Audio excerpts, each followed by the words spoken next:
everyone. Welcome, welcome, welcome to the Life, Love, and Money Show with Summer and Jen. Welcome, Jen. Welcome, Summer. Here we are again. It's Thursday, and you're with us for the Life, Love, and Money Show. This is where we talk about what, Jen? Life, love, and money, and core values. That's right. You will forever hear us talk about core values. Yes, forever. Everything. It's like your meetings. Yeah. It is. It's like our launching pad. You know, it really, really is meaningful, and it has to do with everything. Yes. So thank you for being here. And if you haven't already go to our YouTube page. We have past episodes in there. We talk about really great stuff, and like and subscribe. And if you are catching this on the replay, type in the comments below #replay. Absolutely. Thank you for saying that. And by the way, folks, do you know that before we come on here live, we're over at Instagram. We go live on the Core Women page at Instagram at 2 p.m. Eastern time, which is also 11 a.m. Pacific time. Yeah. So we're there. We give ourselves a couple of minutes to transition over, and then we're here. We jump on here to the Life, Love, and Money Show on Twitter, Facebook, and YouTube, and multiple pages. So we're streaming right now on 8 different pages. 8 pages? Yeah. All of them. Yeah, all of them. 8 pages. And on Mondays and Wednesdays on Clubhouse, if you're part of Clubhouse, we do club groups, club talks on Clubhouse on Mondays and Wednesdays. We are out there offering so much information of value. Here's the other thing. This is a show for you. This is not a show just because we love doing it, because we do, but we want to answer your questions. We want to answer your life, love, and money matter questions. So please, please, please, please DM us your questions, because we want to address questions that matter to you. So DM us your questions on Life, Love, and Money with Summer and Jen page on Facebook or on Twitter today. And go and subscribe to our YouTube page and pass this information on. We could really use your help there, because the more people that get this information, the better. Absolutely. And don't forget, hit that share button right now. If you are watching this live, hit the share button, because we want other people to hear what we got to talk about today, because it's pretty good. It's always good, but yeah. Oh my gosh. Last night on Clubhouse, it was awesome. Yeah, that subject was fire. People want to hear about that kind of stuff. We talked about love versus logic. Yeah. You know, so whether you're here on this platform or you're over there on IG live with us, or you're on Clubhouse, you know, we love your support. But you know what? We love hearing from you. We love hearing what you're dealing with, or some questions, or even maybe you're not dealing with it, but you have experience in that situation, because there are so many people that are in the same boat that would love to hear, hey, I'm not alone in this. There's other people who have gone through this, because you know how it feels like when you're going through the thick of whatever it is, you kind of feel lonely. You kind of wonder, like, am I the only one that deals with this? Am I crazy? So it's all about creating this group and this community, which, by the way, if you haven't been following us, we have the Life, Love, and Money Collective. It's our private Facebook group. It's brand new. We just launched. We would love to have you in there. You can just look it up at Life, Love, and Money Collective. Not show, collective. So I'm going to put that down in the comments right now. It's the Life, Love, and Money Collective.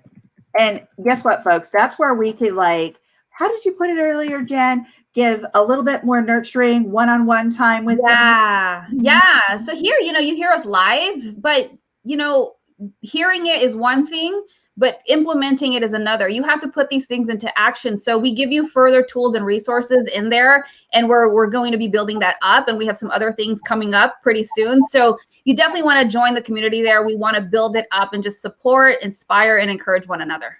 Yep. Absolutely. And right now in there, we already have 2 free modules, which you can grab, which will help you kind of plan your daily life and help support your daily living. And that's what it's all about. And we have fun. We laugh in there. There's humor. So it's about connection. It's about friendship. It's about sisterhood. It's about so many things. Join today, the Life, Love, and Money Collective. Okay. So are you ready to get started on our questions today, Jen? Yes, let's do it. Okay, let's do it. All right. So the first question is, hey, Summer and Jen, my girlfriend got involved in a direct sales business 2 years ago, and it's been up and down for her in terms of income. I've been holding down the fort but it's getting tough financially. What's the best way to explain to her that maybe she needs to get a job to help out? I don't want to hurt her feelings. So how should I approach this? Oh my goodness. I love this question because there's so many layers to it. There's going to be the financial aspect, and I'm going to cover that, as well as the communication part. And then I'm going to have Summer add some 5 cents to that portion as well. And so, yeah, I don't think Is that 10 cents? 10 is $1. You can do $1. Yeah. Okay. And so, first off, I wanted to say, and we talked about this already on Instagram. Again, that's 11 a.m. Pacific or 2 p.m. Eastern. And so when we were on Instagram, we were talking about this question. And, first off, I think it's very important for us to understand that men and women receive and give communication or information differently. So I don't know if you've ever seen these memes, but like a guy will just be like this straight line like this. And when the woman is like this just ball of yarn, and it's just like all jumbled. And so the other analogy I've seen is that men think in compartments. So we call it this, like the work box. Like his thoughts are, when he's in that box, he's only thinking about work. When he's hanging out with his friends, he's only thinking about hanging out with his friends. When he's at church, he's only thinking about church. There is even sometimes a nothing box. That was really interesting. And when you said that earlier, I was like, a nothing box? How could there be a nothing box? Yeah, I mean, What's going on here? guy would just be sitting there and he's like just staring off. And then I've seen this in people maybe some people I've been with. And so they'd just be like, well, my son is like that. He'll just be like staring off into space. He's so spacey. And every teacher he's had has told me this. I'm like, yeah, I already know. And so I'll be like, what's wrong? He's like, nothing. And then I'm like, are you sure? And I'll ask like maybe 3 times. And I finally got to the conclusion. I'm like, okay, now we use the phrase like, are you in your nothing box? And he'd be like, yeah. So that just means like he's fine. But it just looks like he's just not thinking about anything. And I'm just like, I'm constantly thinking. And I don't know if it's because that's me or because I'm a woman, but I'm just like, I'm never in a nothing box. Like, what the heck is that? What the heck is a nothing box? I don't know. But when you said that, I was like, really? Maybe I need to have a nothing box and just be like, right? I want a nothing box. I want to. There are times when I want to live in a nothing box. Right. I want to shut it down. And so, I used to have moments in a nothing box when I was a little kid. And part of that was, it's a disassociative phase in a sense where you kind of zone out. Yes. And my parents used to go, hey, come back in, come back. Hello, are you there? Yeah. I don't want to come back sometimes. Yeah, sometimes you don't. And, and I'm kind of giving off track here, but we have a nothing box when we drive. So that driving many times is, when you leave like a job or somewhere where you go to frequently, and it's like, how did I get home so fast? Because you kind of disassociated and you just knew the routine. Like it's very, it's very known to you. It's somewhere you go every day. So you're able to, your brain says, okay, it's time to kind of check out for a moment. It's time to relax. So we all, in a sense, have a nothing box, but I love to see kids, especially doing this. That's CJ. It's like, wow, to live there again. That would be so awesome. Yes. So back to the question. Yes. We can totally go off on another tangent. I know. So with the nothing box, there are going to be times where, you can do that, but your girlfriend may not necessarily. And so the reason why that's important is that going back to the question, how do you tell her she needs a job? You have to understand with your communication, how are you approaching this? Is it with respect and understanding, or is it coming from a place of attacking? Because sometimes we mean well, but we have to pay attention to how we are saying it. So, also when you're telling her about this, with women, it's like spaghetti. It's just all like intertwined, like spaghetti in a pot. Unlike men, where it's more compartmentalized. And this is more generalization, of course. But, with women, like if you tell us something, you can very well say to me, like, well, you need to get a job. I will not just look at it, I just need to get a job. I will look at it like, oh, I'm a horrible girlfriend. I'm a horrible mom. And I'm not worthy and I suck. And then it goes off into these tangents. And that's why men, you'll say like, I didn't say that. But why do you think we say, oh, so I'm not this and this and this? Why? You laugh because we've been there, and that's what happens. That's how we process it. That's how we're processing it. And so it's like, oh, I didn't say any of those things. Like, well, you said I need to get a job, but then but then the guy's saying like, yeah, but I didn't say you were a horrible person. I didn't say you suck. And so, if you were to say that to me, I'd be like, okay, them there fighting words. So yeah, I'm gonna put you in a nothing box. Yeah. That's what's going to happen. And so you need to understand how you're approaching her for one thing. Okay. Be very cognizant of how you're approaching this whole situation. So the second thing is that's a very important, which I think is going to be very, very necessary to make your case, is that you come from a fact-based approach, meaning look at the finances, because you have to, I don't know the whole context, but if you're asking her to get a job, and I think you guys were living together in this particular situation, you have to ask yourself, what are the responsibilities when it comes to financial responsibilities? What were those rules? Did you come into an agreement before you moved in together that, okay, it's a 60-40 split? Because it's not always necessarily 50-50, especially when you have two different levels of income.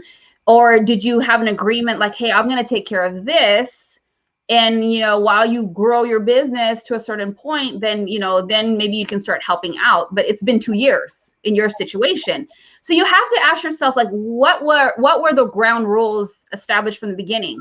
And if this was this is an opportunity, if you never had that conversation, which is why I talk about this in my book, Do Before I Do, this is the opportunity for you to have this conversation about those finances, about that budgeting, about that planning, because you never did. And too often we go into these situations and then it's like, well, I thought you were going to pay for that. Well, I thought that you said it was okay if I didn't have to pay for XYZ. And there is this miscommunication. And then that's where the frustration comes in, because one or the other person is expecting something to get taken care of, and it's not, because you haven't communicated that. So this is another opportunity for you to go over those finances.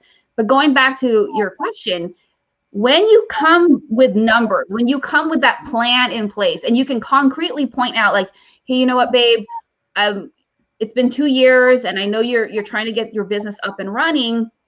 It could be that I'm struggling a little bit, or you know what, I appreciate the help that you're giving me, but I kind of need you to be at this level when it comes to what you're contributing to our household finances.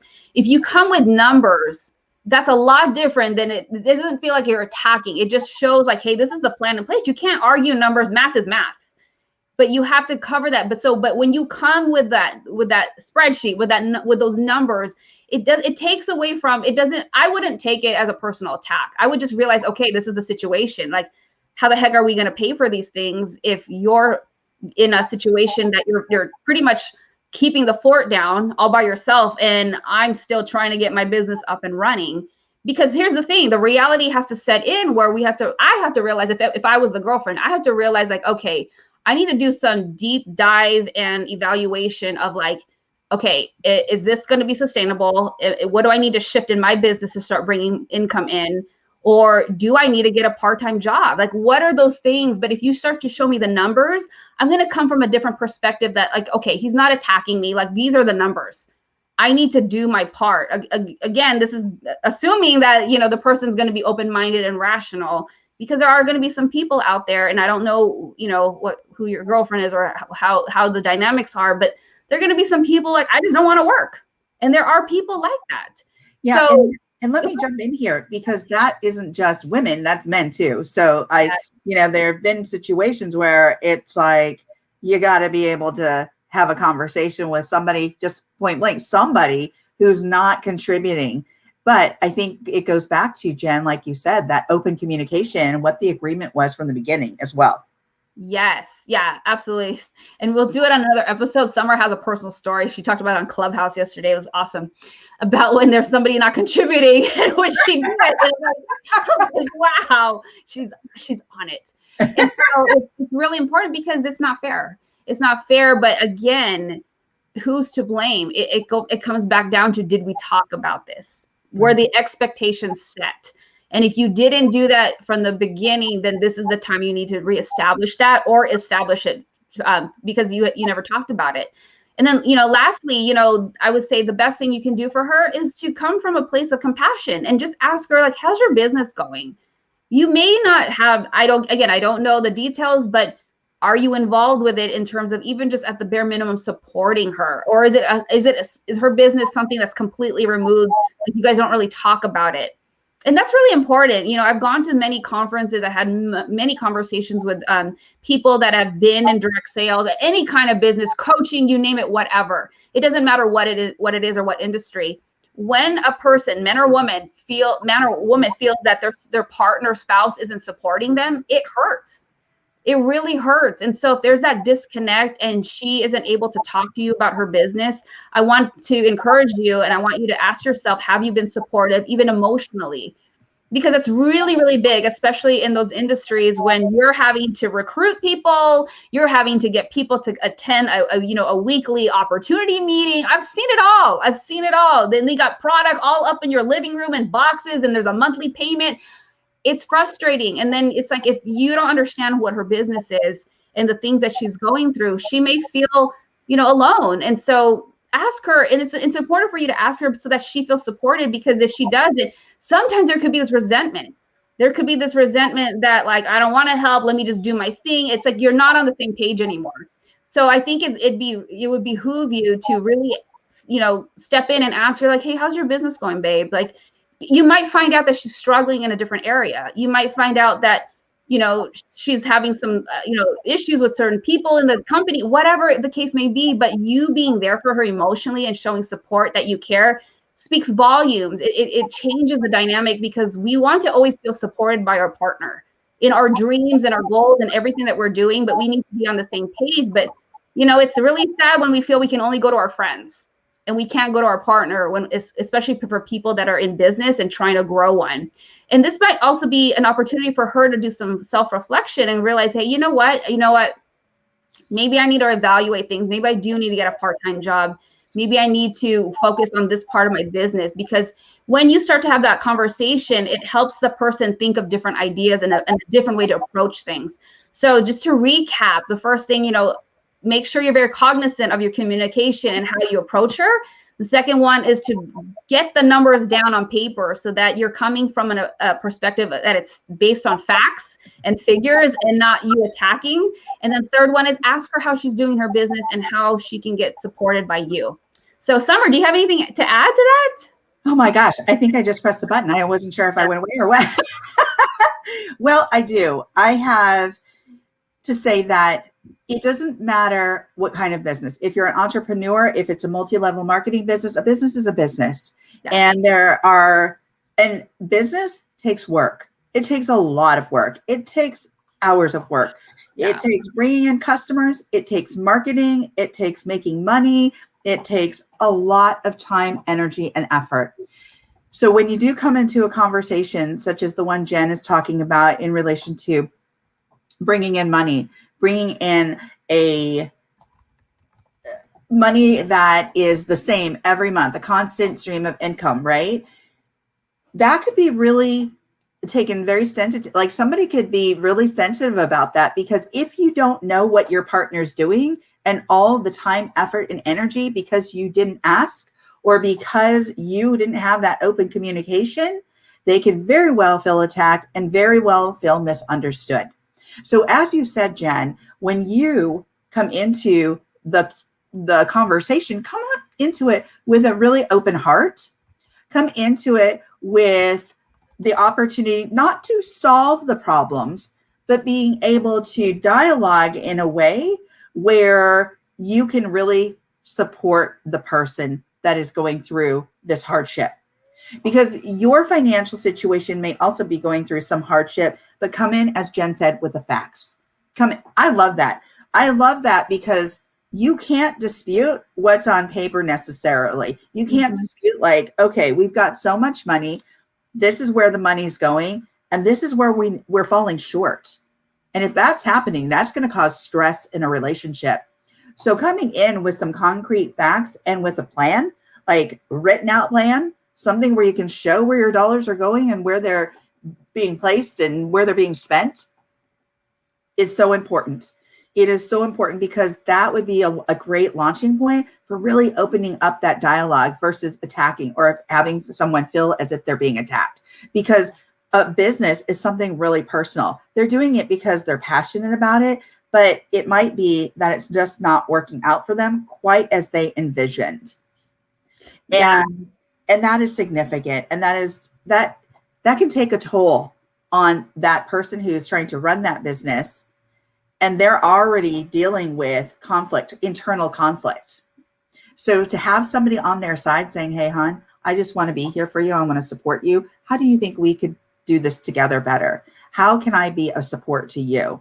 So I think you've mentioned everything. I just wanted to touch on those little bit of, some of the nuances of, how do you come into it? How do you approach it? How do you, think about it? How do you construct your thoughts around that? Because if you're not an entrepreneur and maybe you're going to a 9-to-5 job and you're bringing in a regular income, it looks different than being an entrepreneur. Oh my gosh, way different. It's so different. First looks like a plateau. Everybody else that's in the entrepreneurial world it can look like peaks and valleys. like a Richter scale. and I even know people who are in big business who are like, you know what? We still need to get the numbers. We still need to do more sales. We're still not meeting our goals. Yet they got exposure. They have the exposure. So let me tell you, it's tough. So you want to come into this with really open communication and being sensitive to how you're approaching this. And I think just having the numbers and having some data on a sheet, or on a computer, wherever you have that data, coming into it with some concrete evidence showing, hey, this is what I'm looking at. Tell me what your thoughts are. How can we better create goals together? And that's it. Create a strategic plan. If you came into this thing, hey, yeah, honey, you can totally go into business. Let me tell you, when you get further into it and there's money being put out, because it takes money. You have to spend money to make money. Yeah. Right. So you got to buy the app. You got to buy the material. You've got to buy the marketing. You got to buy, the platforms. You've got to invest in the platforms. That takes money. So if you weren't aware of that, it's time to have the conversation. And as you said previously, Jen, you can have the tough conversations now and you can get through this. That means that relationship most likely will have some longevity because you're going to have more tough conversations in the future. Oh, yes. Yes. Thank you for bringing that back up. Yeah. And one more thing that we talked about last time, I forgot to bring it up this time, is that meme that I saw. It was about, when you're talking to your girlfriend about this business and what is she struggling with or what is she dealing with? I love this phrase when they ask, can we talk? And then you just simply respond with, do you want comfort or do you want solutions? Because there's a difference. And I think that avoids so many fights because so many times we just want to be heard. We just want somebody to just hold us and okay, it's okay. I'm not looking for the freaking answer. I just want to be comforted and coddled right now. And I think that's so important to be aware of, that we're asking permission first. That's why in coaching, oftentimes it's do I have permission to coach you? Or can I make a suggestion? We don't just start just dumping the answers on, because we want to see what space that person's in right now. Because maybe sometimes the people don't want to hear the answer, the solution. They're not ready for it. But it's so important to ask for permission. And so I always love that. Do you want comfort or do you want solutions? And that's a good one. And I like the way that you approach that, because I think even when you say those words, do you want comfort or do you want solutions? Sometimes people might misinterpret that, and say, what do you mean? Can't I have both? And there is a way of having both. You can have comfort and a comfortable conversation as well. And you can come up with solutions together. Yeah. Hug me and then talk to me. Yeah, exactly. And I think that's exactly it, Jen. I love what you just said there, because when you come into it with a big hug, it leads to the solutions. Yeah, it really does. So awesome. So thank you. Okay, let's go on to our such great tips. Let's go on to our second question, because I do want to cover this.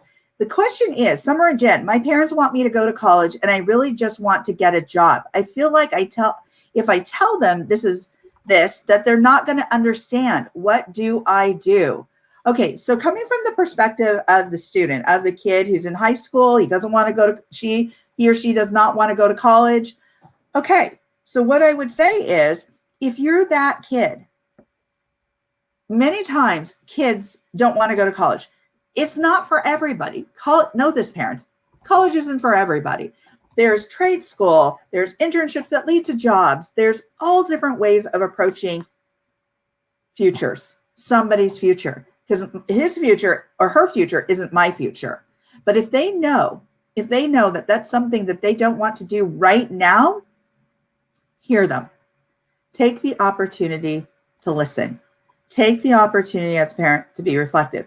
As the student, what I would say is, as you're a junior or senior, start looking for potential opportunities. If you, in fact, don't want to go to college, this is something that your parents really want you to do, point out that college isn't for everybody, number one. And number two, that you're not always going to make more money by going to college.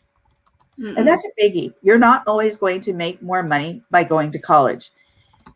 Second, explain to your parents that you can't afford college.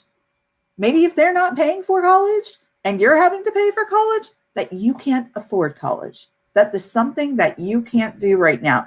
I've known a lot of parents who have invested in their kids going to college, and those kids will sit on a couch and play video games all day. I've known some folks that are like, that's it. He told me that he was going to, pay attention and focus the second semester because he failed the first semester. We've invested all this money. Second semester comes around, kid does the same darn thing. So at that point, it's like the kid never wanted to go to college. The parents didn't listen. And bottom line is they needed to listen to their child. But here's the thing, kids. If you don't want to go to college, make sure that you point that out. You point out you maybe not going to make as much money.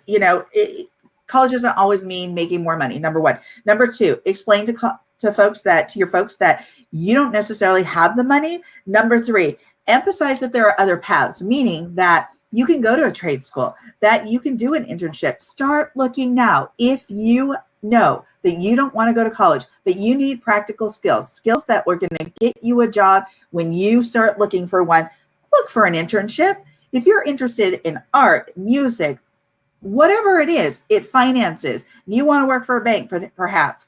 If you want to be A, B, and C, start looking for an internship, looking for ways to actually gain experience, practical experience you can actually use in the real world. That is so important. Take the initiative. When your parents ask, okay, what do you want to do then? If you don't want to go to college, think about what you want to do, come back to us. What I would suggest is when your parents say that, come back with a plan. Write out your plan of action, your strategy. Get really clear about what it is, how you are going to approach this. Because if you don't, and you come back to them and go, I don't know, I didn't know really what to think about, blah, blah, blah, they're going to be like, it's not up to you then. So now your power of choice is going to be taken away. Mm-hmm. And that is a huge super skill for all of us. We as humans have this power of choice.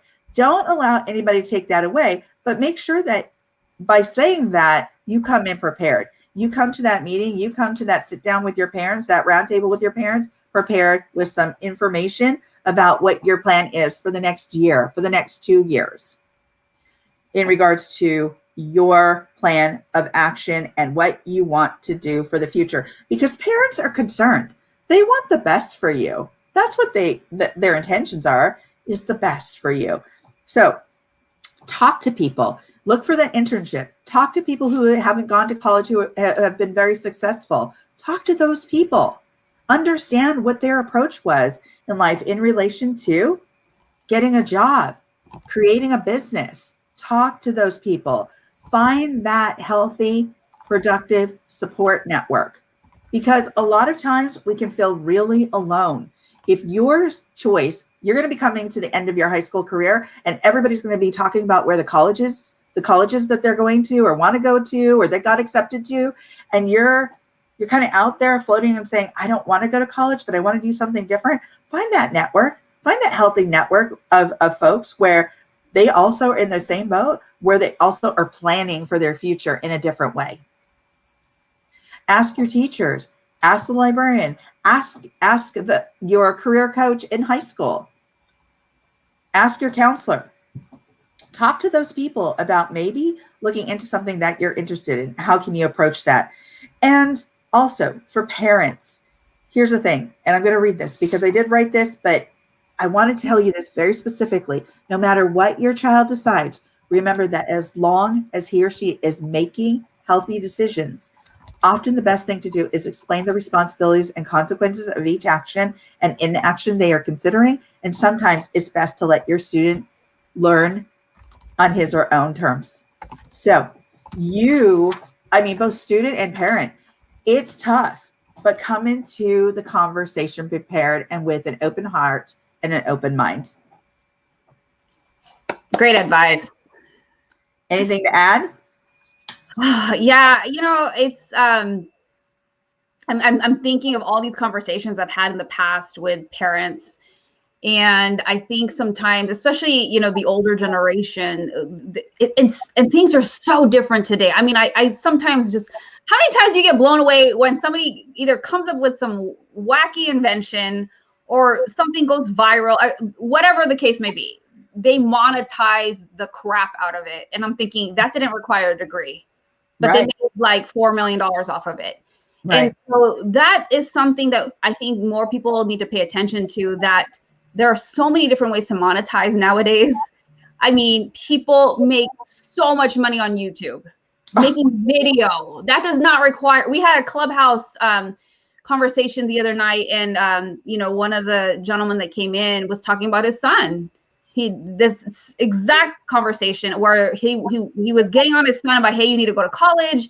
The son was a creative. I can relate to that. I'm a designer as well. And the son just wanted to do videos. Mm-hmm. The son is crushing it, working for these companies, doing video. He has his own company. And what I loved was that the dad said to us, when we were in our conversation, was that I was wrong. And I actually looked to my son for inspiration, because this gentleman is also an entrepreneur, but he was able to humble himself down to realize I was wrong thinking that I had to impart that the son had to go to college. And so I think that's something that as parents, we need to pay more attention to, that, like Summer said, college is not always the answer for everyone. And in fact, I shared earlier that some of my friends that didn't go to college are millionaires. And I went to college, and I think I did the wrong thing. I shouldn't have gone. I mean, I don't even do anything with my degree right now. I want to be a doctor. Okay, obviously I am not that.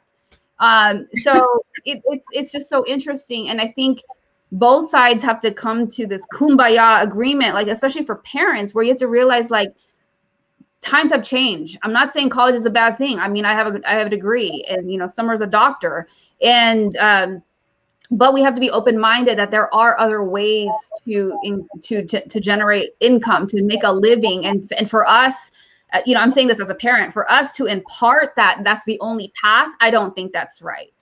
Because you never know what kind of dreams you're stifling in that child. And so I think the best thing for us as parents is to be understanding of like, hey, this is not the path I would have liked for them to take, but that's okay. Let them figure it out. Let them figure out their journey, because you never know what they can do. But for the kids, the student, I will say, do not come to your parent and say, because I'm imagining, I told my son this, he's going to be 10 this year.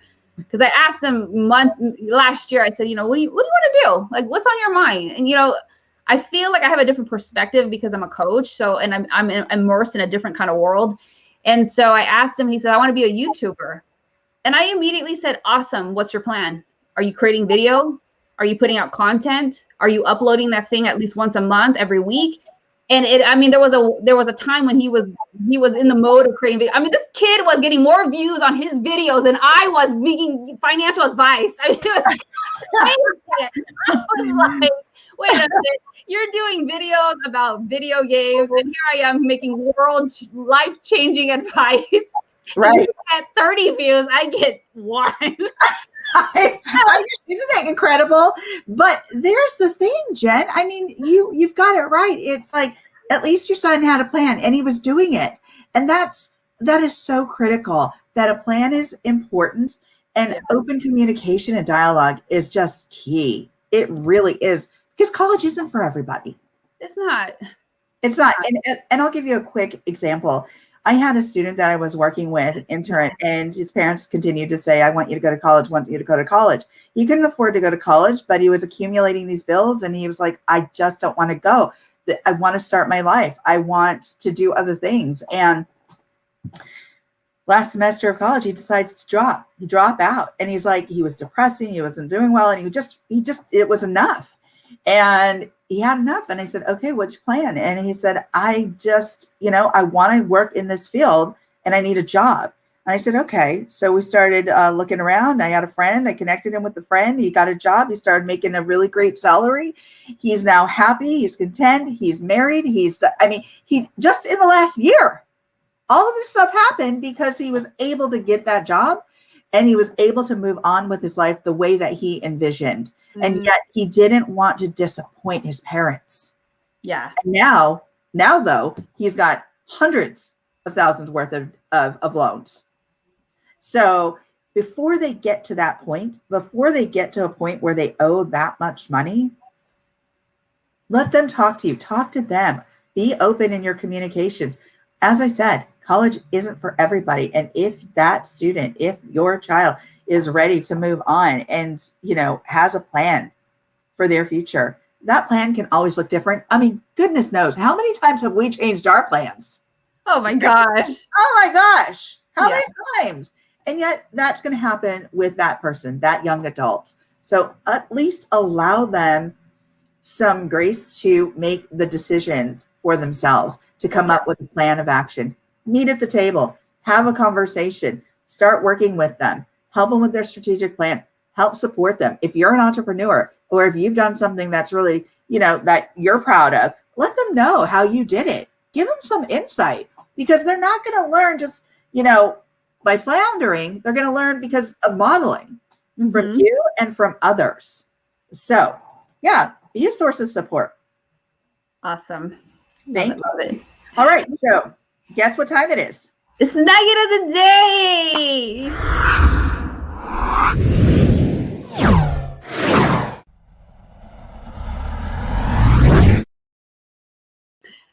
All right. So my nugget of the day, because I live in Southern California, I'm like 15 minutes away from Disneyland, is follow your dreams. And I know as cheeseball as that sounds, I'm thinking about the questions that we had this week, the girlfriend that's trying to grow her business and this college student that doesn't want to be a college student. It's one of those things that made me really think like how important it is to really follow your dreams. And sometimes that's that sometimes has to involve you saying no to people you love. But if you don't say no to those people, you're saying no to yourself. And you're going to feel like you're slowly dying inside. And that's just not the way to live. And so my nugget of the day is to always follow your dreams, because at the end of the day, it's your life. It's your life. And you're going to have to, deal with that. I never want anybody to look back at their deathbed and say, you know what? I wish I should have done that. I wish I didn't stop. I wish. And that's not the way to go. So rather than live a life of regret, I just want you to, I want you all to just, pursue your dreams no matter what it takes. How about you? Thank you. I would say create a personal mission statement for yourself. Yes. If you don't know how to do that, figure it out. Contact us. We can help you with that. But a personal mission statement is so critical because it helps you determine your values. It gives you that launching point. It helps you determine your goals, your personal goals for yourself and what that looks like, what those objectives are underneath those goals to actually attain those goals. So make that personal mission statement. You're always, if you're starting a business or you're starting a new job, you've got a mission statement. You're following the job's mission statement or the company's mission statement. If you're doing a job, you're coming up with a mission statement for your own company, perhaps. Why don't you have a mission statement for yourself? It is key. So there it is. There's my nugget for the day. Create a mission statement for yourself. Yeah. Thank you for that nugget. I also wanted to add, I can't remember if we talked about this in the beginning, going off of what Summer just said about her nugget, about that personal mission statement. If you need further support on that, if you've never done any kind of evaluation that includes doing some introspection work, join our Life, Love, and Money Collective Facebook group. Yeah, you definitely want to be in there. We're building it up. It's a brand we just launched on Monday. We would love to have you in there. There's some resources already in there, but it's such a great way for you to get clear on your core values and your dreams. And because do you want to keep continuing where you're just kind of floundering through life, or do you want to have a solid foundation and basis of what you're doing so that everything that you're going after is in alignment with who you truly are? And I think too often as adults, we're just kind of just floating around in the ether and like, no more. So I'll be quiet. Join the collective. Yeah, join the collective today, because as Jen said, there are modules in there where they'll help support your personal values, mission statement, as well as your financial values and how that aligns with your personal values. That is so important. So there are some really good stuff there to help support you. So join the collective today. All right, folks, we're out. This is a Life, Love, and Money show. And make sure, if you didn't catch all of this, go to our YouTube page, subscribe, leave a comment. And then you can also DM us your questions at the Life, Love, and Money page on Facebook, Twitter, and hey, this is all about free coaching for you. All right, join us next week for the Life, Love, and Money show. Take care. Ciao. Bye.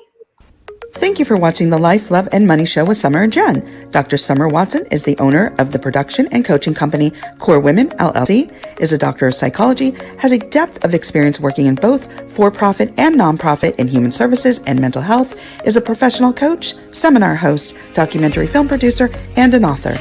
Jen Fontania is a former financial advisor and now a certified money coach, speaker, and has published 6 books. She has worked with organizations such as the Walt Disney Company, Warner Brothers, Target, Goodwill, and the U.S. Air Force. She loves working with women and helps them master their money and mindset to empower them to build the ultimate life without worrying about money.